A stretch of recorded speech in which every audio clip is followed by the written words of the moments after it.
Okay, so I got an email back from the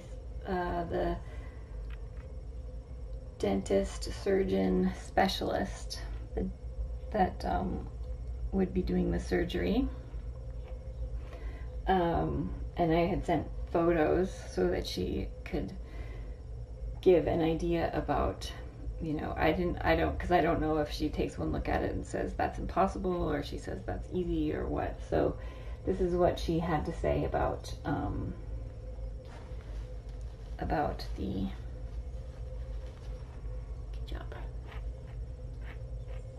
surgery and prognosis, etc. Aura's cleft is large, and this will predispose her to aspiration pneumonia, which we kind of knew. You might notice that the structures that should be inside her nose are poorly and minimally formed.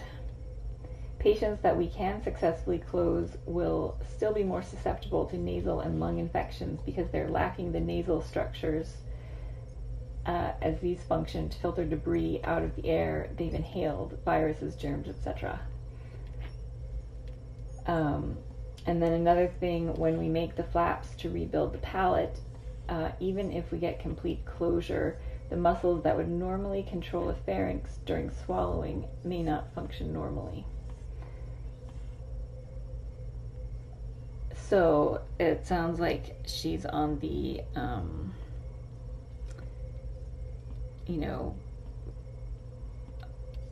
more severe end of the spectrum, because cleft palates can be mild or severe, and I think we're on the severe end of that spectrum, unfortunately. So then she said, having said that, the process would be to grow her as big as possible. Once she has her adult teeth, if we can wait that long, we would need to extract the adult teeth on either one or both sides of her upper jaw so that flaps can be made that lift the palate and the gum tissues and pivot them toward the midline. So it sounds like at least 2 surgeries. The first one would be extraction of teeth, and then after she's healed from that, she would go back for the palate surgery a month or 2 later. If we have to do the surgery before her adult teeth come in, we are more limited with how much tissue we can lift, because when the adult teeth try to come in, then that could basically set us back to square one. So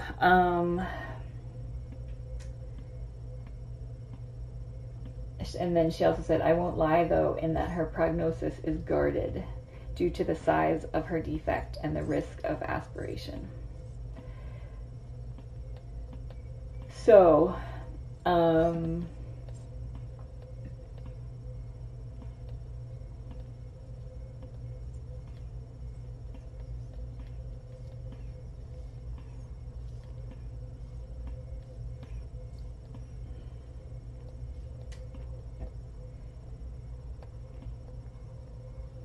I guess the issue is going to be oh, excuse you. I mean, there's unfortunately no way to prevent her from aspirating because she has 2 big holes in her palate, and even with the tube feeding, she has saliva and stuff in her mouth, and that is going, like, that's what you can hear going up into her nose. It's not the feeding, it's just the saliva that's going into her nose. And then also what I hadn't thought about the nasal structures not being there and not filtering out germs, etc. So she, even if she makes it to surgery and then comes through surgery, she may still continue to have upper respiratory infections or things like that.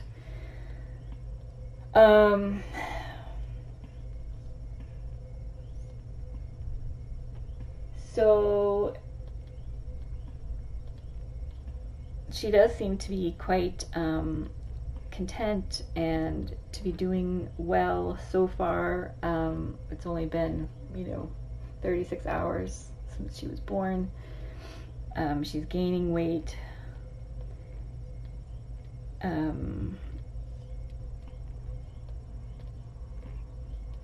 So it's a tough call because we have a no-kill philosophy, which means we do everything in our power to alleviate suffering and only euthanize if we can't alleviate suffering. And I believe at this point that she is doing well, and so what I would like to do is continue with the tube feeding and continue to see how she does.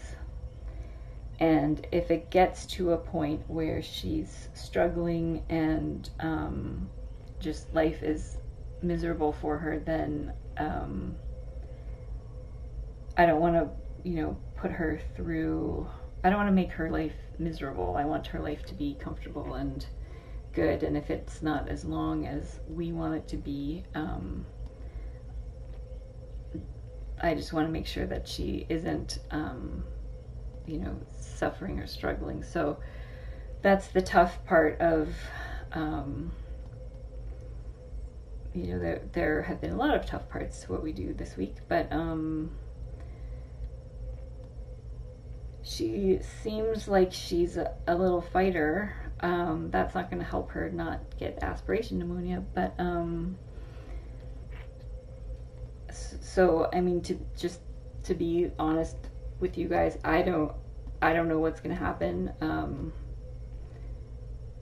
Dr. F doesn't. I mean, we've all talked about it. It's a hard thing to know. There's no way to know how things are going to unfold.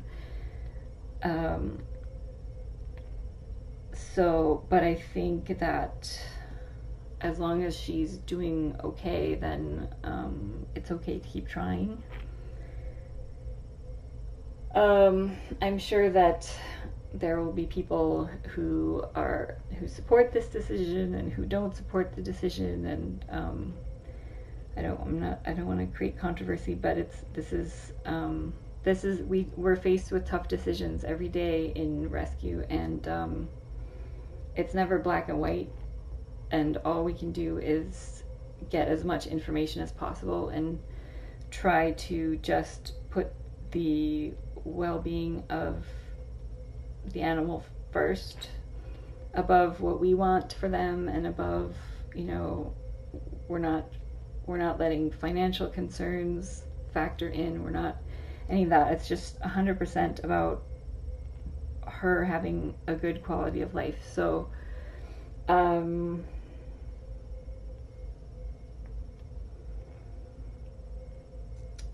not the greatest news, but I mean, at least she didn't say there's no chance for this kitten and you need to euthanize immediately. I think everyone is kind of, well, like she said, guarded, right? So,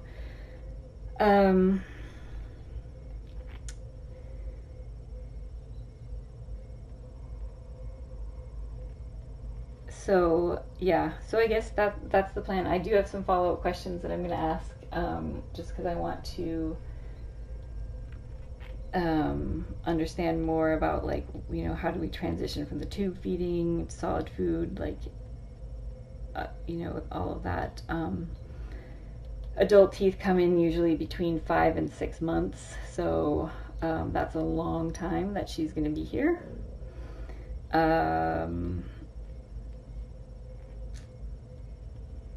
If she makes it that long, which she may not. So just lots of, it's going to be a hard road ahead for all of us, and I don't know why. I feel like we used to get sort of like easy ones, and now like all of a sudden get such hard ones all the time. So I guess that's because we're taking on much more difficult cases as we learn more and get better at what we're doing. So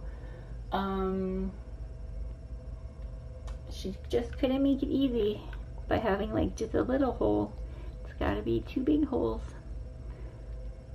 So that's what I know. It's as much as I know.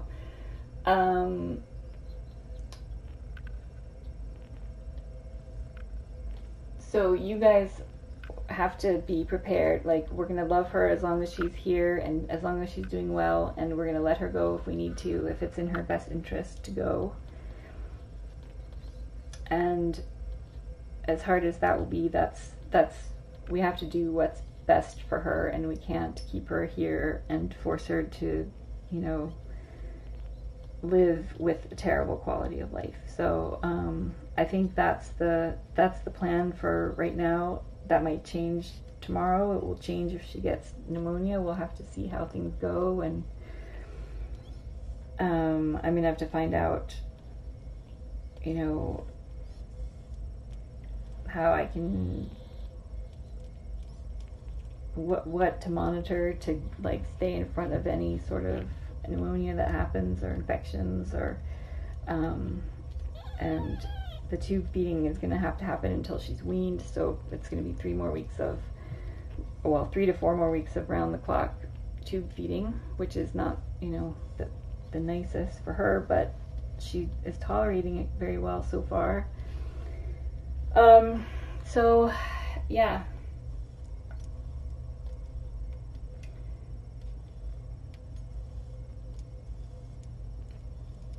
Yeah, so this is tough for sure, but I think hopefully we can take comfort knowing that she is going to get a chance. I'm not going to let her suffer. You know, in the wild she would have already been dead by now, and it would not have been pleasant. Very cute. And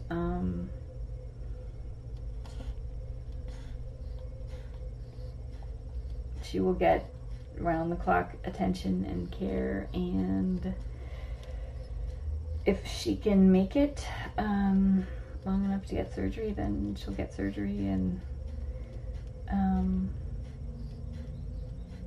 we have quite a few cats who've had to have full mouth extractions from stomatitis, so we know that they do really well without some or all of their teeth.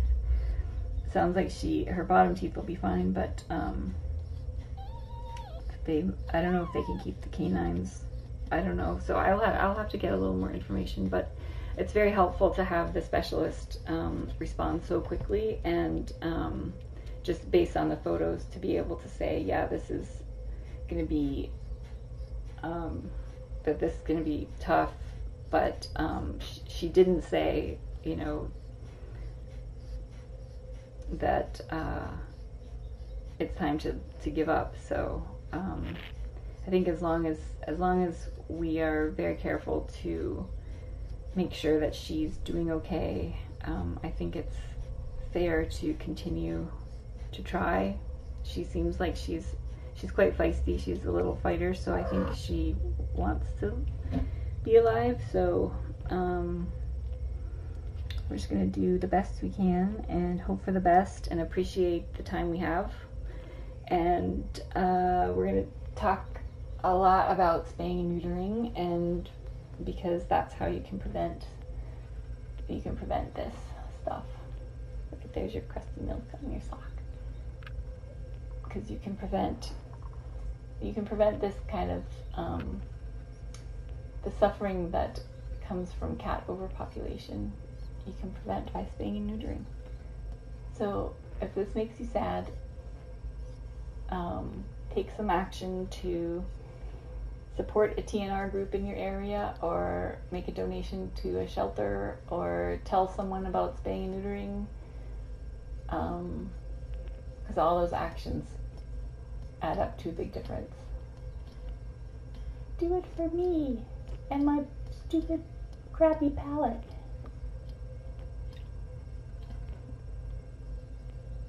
Look how cute she is. Okay.